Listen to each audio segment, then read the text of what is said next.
बज रहे थे। सुंदर वन की सुंदर पहाड़ियों पर एक बस तेज रफ्तार से दौड़ी जा रही थी। उस बस के अंदर बहुत से यात्री सवार थे। तभी अचानक बस ड्राइवर ने बस को रोककर साइड में खड़ा कर दिया और यात्रियों से बोला, अरे बस अब 2 घंटे बाद आगे बढ़ेगी। ड्राइवर की बात सुनकर रितेश नाम का एक यात्री झुंझला कर बोला, ये क्या कह रहे हो ड्राइवर? 5 मिनट में हम सब सुंदरवन पहुंच जाएंगे। बस को रोकने का मतलब क्या है, वो भी इस घने जंगलों के बीचों बीच? अरे भाई साहब, हम सब की भलाई इसी में है। सुंदरवन के अंदर जाने का रास्ता एक टनल से होकर जाता है। अरे ये क्या कह रहे हो तुम? पहाड़ी इलाकों में तो अक्सर टनल होती ही है ना। भला उस टनल से तुम्हारा बस रोकने का क्या मतलब है? अरे भाई साहब, वो टनल भूतिया है, मौत की भूल भुलैया कहते हैं उसे। सैकड़ों यात्री उस टनल के अंधेरों में खो गए जो आज तक नहीं मिले, और जो कुछ यात्री मिले भी तो बेहद भयानक अवस्था में। किसी का सर गायब मिलता है तो किसी का दिल गायब मिलता है तो केवल किसी का कंकाल।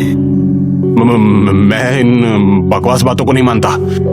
अरे ये बकवास बातें नहीं है साहब, सब सच्ची बातें हैं। लेकिन तुम शहरी लोग पता नहीं क्यों इन बातों को नहीं मानते। तभी वो पूरा इलाका किसी भयानक आवाज से थर्रा उठा। सभी यात्रियों के चेहरे पर डर के भाव लहराने लगे। मेरी बात मानो साहब, जान है तो जहान है। अरे जंगल में सब जानवर एक साथ होकर आपस में लड़ते हैं तो कुछ इस तरह की आवाजों का शोर उत्पन्न हो जाता है। मैं एक पढ़ा लिखा और समझदार व्यक्ति हूँ। मैं तुम्हारी इन जाहिलाना बातों में बिल्कुल नहीं आने वाला। इसलिए मैं जा रहा हूँ। लगता है सुंदरवन पहली बार आए हो। मैं सुंदरवन गांव का ही रहने वाला हूँ बेटा। कंडक्टर और ड्राइवर की बात सही है, इन बातों पर विश्वास करो। देखो, सारे यात्री इन दोनों की बात से सहमत हैं। सारे यात्री गलत नहीं हो सकते बेटा।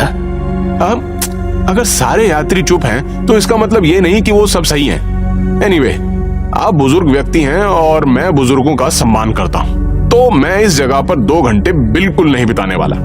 कंडक्टर और ड्राइवर ने रितेश को बहुत समझाने की कोशिश की, मगर रितेश ने उन दोनों की बात नहीं मानी। वो अपना बैग कंधे पर टांग कर पैदल ही निकल गया। रितेश के पास एक छोटी सी टॉर्च थी जिसे वो हमेशा अपने पास रखता था, मगर वो कुछ ही दूर चला था कि तभी उसे किसी के फुसफुसाने की आवाज सुनाई दी। कौन है यहाँ? क्या और कोई भी है यहाँ पर? मगर रितेश की आवाज टनल में ही गूंज कर रह गई। टनल में उसके अलावा और कोई भी मौजूद नहीं था। रितेश को बड़ा ही अजीब सा महसूस होने लगा। रितेश ने अपने कदमों की रफ्तार तेज कर ली और वो दौड़ने लगा। कुछ दूर दौड़ने के बाद उसे एक हल्की सी रोशनी नजर आई। रितेश समझ गया कि टनल का रास्ता खत्म होने वाला है। तभी एक भारी आवाज रितेश के कान में टकराई। रुक जाओ। उस आवाज को सुनकर रितेश के पांव अपनी जगह जम गए और वो टॉर्च की रोशनी में आगे पीछे आंखें फाड़ फाड़ कर देखने लगा।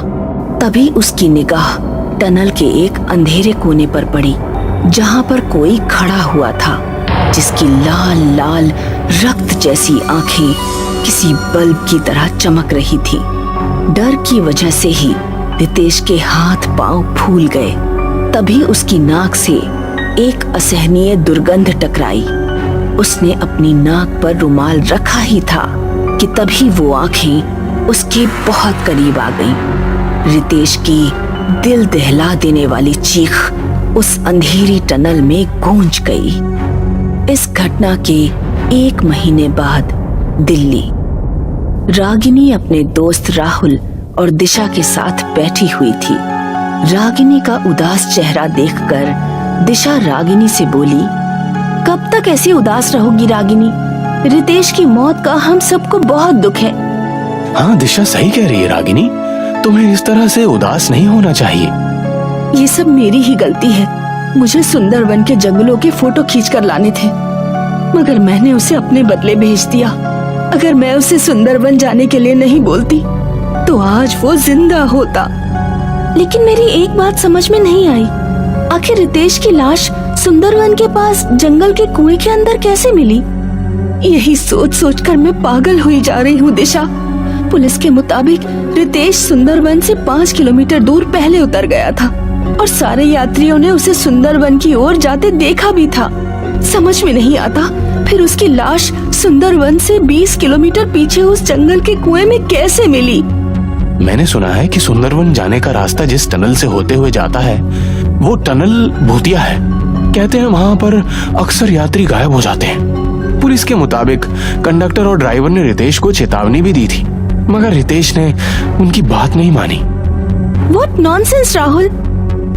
विश्वास तो नहीं करता दिशा, लेकिन जिस तरह से रितेश की मौत रहस्यमय परिस्थितियों में हुई है उससे मैं काफी कंफ्यूज हो गया हूँ। लेकिन मैं सच्चाई का पता लगा कर ही रहूंगी। तुम कहना क्या चाहती हो? मैं आज सुंदरवन जाने के लिए निकल रही हूँ। मैं भी देखती हूँ कि आखिर वो कौन सी ऐसी भूतिया टनल है जहाँ आदमी जाता तो जिंदा है, मगर उसकी लाश उसके 20 किलोमीटर दूर पीछे कुएं में मिलती है। तुम अकेले नहीं जाओगी दिशा, हम दोनों दोस्त भी तुम्हारे साथ जाएंगे। राहुल सही कह रहा है रागिनी, हम भी तुम्हारे साथ चलेंगे। दिशा और रागिनी राहुल की कार में बैठ गई और राहुल ने अपनी कार सुंदरवन की ओर दौड़ा दी। वो तीनों अपनी कार से बाहर निकल आए। उन तीनों के हाथ में बड़ी बड़ी टॉर्च थी। तभी उन तीनों के कानों में उस टनल के अंदर किसी की चीख टकराई। चीख सुनकर रागिनी बुरी तरह से चौंक गई।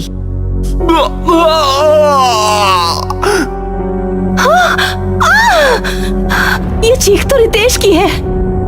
राहुल, जो यहाँ आने से पहले बिल्कुल भी डरा हुआ नहीं था, कपकपाते हुए बोला, ये चीखें तो रितेश की ही हैं और रितेश को मरे हुए तो 2 महीने हो गए हैं। ये कैसे हो सकता है? कहीं हम लोग रात के वक्त इस टनल के अंदर जाने की गलती तो नहीं कर रहे? दिन में तो यहाँ पर रोड चालू हो जाता है। रितेश की मौत की सच्चाई का पता लगाने के लिए हमें रात में ही इस टनल के अंदर घुसना होगा। ठीक है, जो भी होगा देखा जाएगा। चलो चलते हैं। राहुल, दिशा और रागिनी अपनी कार के अंदर दोबारा बैठ गए। राहुल ने तेज स्पीड में कार दौड़ा दी, मगर उसकी कार टनल के अंदर कुछ ही दूर चली थी कि अचानक कार की हेडलाइट्स बंद हो गई और चारों ओर अंधेरा छा गया। गाड़ी रोको राहुल। राहुल ने तुरंत पैर से ब्रेक दबा दिए। अरे यार, अब ये कार को क्या हो गया? ये तो स्टार्ट ही नहीं हो रही। तभी उन तीनों को बहुत दूर से एक हल्की सी रोशनी आती हुई दिखाई दी। अचानक तीनों के कानों में रितेश की आवाज टकराई। रुक जाओ। उन तीनों ने जैसे ही सामने की ओर देखा तो सामने का दृश्य देखकर उनके डर से रोंगटे खड़े हो गए। कुछ ही देर बाद उन सब के शरीर उस अंधेरे में तीनों को नजर आने लगे। वो सब बहुत भयानक दिखने वाले मुर्दे थे जो राहुल, दिशा और रागिनी को खाने वाली नजरों से देख रहे थे। उन भयानक चेहरों में राहुल भी एक भयानक मुस्कान लिए हुए उन तीनों की ओर देख रहा था। भागो यहाँ से। राहुल के इतना बोलते ही दिशा और रागिनी राहुल के साथ भागने लगी। उसने एक ही झटके में राहुल को पकड़कर दबोच लिया और अपने पंजे उसकी गर्दन में घुसेड़ दिए। राहुल की दिल दहला देने वाली चीख टनल में गूंज गई। भागना जारी रखो रागिनी, उन सब ने लगता है राहुल को खत्म कर दिया। लेकिन राहुल, अगर हम दोनों भी यहाँ रुके तो मारे जाएंगे। दिशा और रागिनी पूरे शरीर की ताकत लगाकर वहां से अंधेरे में भागने लगी। उन्हें नहीं पता था कि वो अंधेरे में किस दिशा की ओर भागे जा रही थी। तभी दोनों को उस टनल में एक द्वार नजर आया, जिसके अंदर लाल रंग का प्रकाश फैला हुआ था। उन दोनों को ऐसा महसूस हो रहा था जैसे कि वो जमीन की गहराइयों में उतरती जा रही हो। अचानक उन दोनों का शरीर पानी से टकराया। उन दोनों के हाथ में अभी टॉर्च थी। टॉर्च की रोशनी में जब उन दोनों ने आसपास देखा तो उन दोनों ने पाया कि वो एक प्राचीन बड़े से कुएं के अंदर थी। ये हम कहाँ आ गए? ये तो बहुत पुराना प्राचीन कुआं लगता है रागिनी। रितेश की लाश शायद इसी कुएं से बरामद हुई थी। दिशा ने इतना बोला ही था कि तभी राहुल की लाश उन दोनों के ऊपर से कुएं में आकर गिर गई। कोई है क्या? हमें यहाँ से बाहर निकालो, प्लीज हमें यहाँ से कोई बाहर निकालो। तभी उन दोनों के कानों में कुएं के ऊपर से एक भारी आवाज टकराई। घबराओ मत, मैं रस्सी फेंक रहा हूँ, तुम दोनों इसे पकड़कर ऊपर आ जाओ, लेकिन जल्दी करना। कुछ ही क्षणों में एक मोटी रस्सी उन दोनों के सामने लटक रही थी। दिशा और रागिनी उस रस्सी को पकड़कर कुएं से बाहर निकल आई और लंबी लंबी सांसें लेने लगी। उन दोनों के सामने एक बूढ़ा दिखने वाला व्यक्ति अजीब से अंदाज में उन्हें देख रहा था। तुम दोनों इस कुएं के अंदर कैसे आई? इस जंगल में तो कोई नहीं आता और यहाँ का कुआं शापित है। यहाँ अक्सर मुसाफिरों के कटे फटे शव मिलते हैं। रागिनी एक ही सांस में सारी घटना उस बूढ़े व्यक्ति को बताने लगी। समझ गया, तुम्हारा दोस्त उस भूतिया रहस्यमय टनल का शिकार हुआ था कि उस टनल के अंदर अर्ध पुरुष का राज है। अर्ध पुरुष? क्या कहना चाहते हैं आप? आज से करीब 200 वर्ष पूर्व ये खंडहर वीरान नहीं थे, बल्कि यहाँ पर एक गांव बसा हुआ था जिसे आज के लोग पुराने सुंदरवन के नाम से जानते हैं। उस समय सुंदरवन के गांव के वासी इसी गांव के कुएं में पानी पिया करते थे। कहते हैं कि गांव के मुखिया में एक बच्चे ने जन्म लिया जिसका आधा हिस्सा इंसानों जैसा था और आधा हिस्सा अजीब से दिखने वाले किसी जानवर की तरह। सभी गांव वाले उससे बहुत डरते थे। उनका मानना था कि मुखिया भगवान का नहीं बल्कि शैतान का पुजारी था। मुखिया के घर में किसी इंसान ने नहीं, एक शैतान ने जन्म लिया था। उस बच्चे को गांव के लोग डर की वजह से अर्ध पुरुष के नाम से जानते थे। जवान होकर उस अर्ध पुरुष ने गांव के ही लोगों को मारकर खाना शुरू कर दिया। उस दौर में वो टनल एक गुफा थी। वो गांव के लोगों को उस गुफा में मारकर खा जाता और उनकी हड्डियों को इसी कुएं में फेंक देता। जब गांव में अंग्रेजों का आना प्रारंभ हुआ तो उन्होंने गांव के विकास के लिए उसी गुफा को काटकर एक टनल बना दिया। जब कुछ मजदूर उस गुफा को काटकर टनल के रूप में तैयार कर रहे थे, तभी वो अर्ध पुरुष उन सबको मार कर खा गया।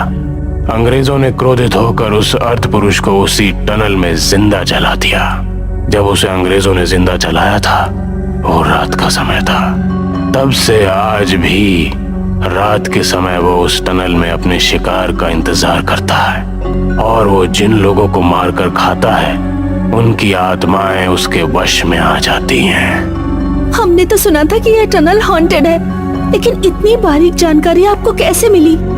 दिशा की बात सुनकर वो बूढ़ा रहस्यमयी नजरों से दिशा की ओर देखते हुए बोला, क्योंकि वो अर्ध पुरुष कोई और नहीं बल्कि मैं ही हूँ।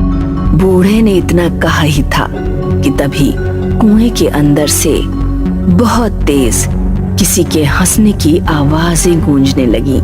देखते ही देखते उस कुएं के अंदर से राहुल अपना भयानक चेहरा लेकर बाहर निकलकर उन दोनों के सामने खड़ा हो गया।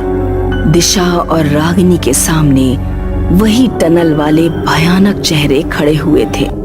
उस बूढ़े का रूप अब परिवर्तित हो चुका था। वो बूढ़ा उसी भयानक प्राणी की शक्ल में आ चुका था। कुछ ही देर में रागिनी और दिशा की चीख उस जंगल में गूंज गई।